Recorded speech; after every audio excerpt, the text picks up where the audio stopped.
కాబట్టి ప్రతి ఒక్కరు కూడా రావాలని చెప్పి సోమవారం. కాకినాడ జిల్లా ముమ్మిడివరం నియోజకవర్గం తాళరేవు మండలం పోలేకొర్రు జార్జిపేట గ్రామ సరిహద్దుల్లో తమ స్థలానికి సంబంధించి దారి విషయంలో అధికారులు ఒత్తిడి చేస్తున్నారని దంకేటి నీలాద్రి ఆరోపించారు.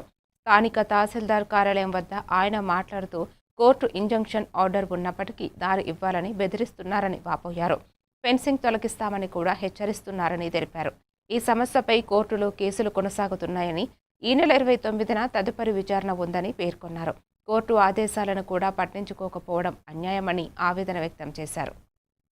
గొడవ మీద కోర్టుకి వెళ్ళడం జరిగిందండి. మాకు 5 days వన్కి కోర్టు ఇంజక్షన్ ఆర్డర్ ఇచ్చి ఉందండి. ఈ సమస్యపై 8 నెలల క్రితం ఎంఆర్ఓ గారు పిలిచారండి. పిలిచి 4 సార్లు సిట్టింగ్ చేసి అప్పుడు పేపర్ స్టేట్మెంట్ ఇచ్చామండి, టీవీ న్యూస్ ఇచ్చామండి. దాన్ని చూసుకుని అప్పటి నుంచి ఇప్పటి వరకు దీని జోలికి రాలేదండి. ఈ కేసు 2 కేసులు ఉన్నాయండి. దీని మీద 2 కేసులు కూడా 2 OS కేసులు రన్నింగ్లో ఉన్నాయండి. ఇది నెల 29న వాయిదా అండి.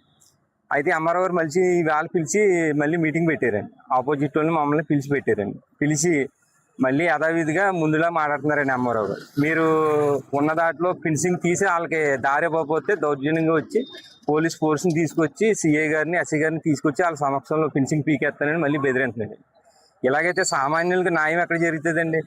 మన కాకినాడ జూనియర్ సివిల్ కోర్టులో 2 కేసులు నడుస్తున్నాయండి. కోర్టుకు కూడా వాల్యూ లేకుండా ఈయన కోర్టు స్టేటస్ ఇచ్చినా కానీ దానికి కూడా వాల్యూ లేకుండా అది పనిచేయదని అంటున్నారండి ఎంఆర్ఓ గారు.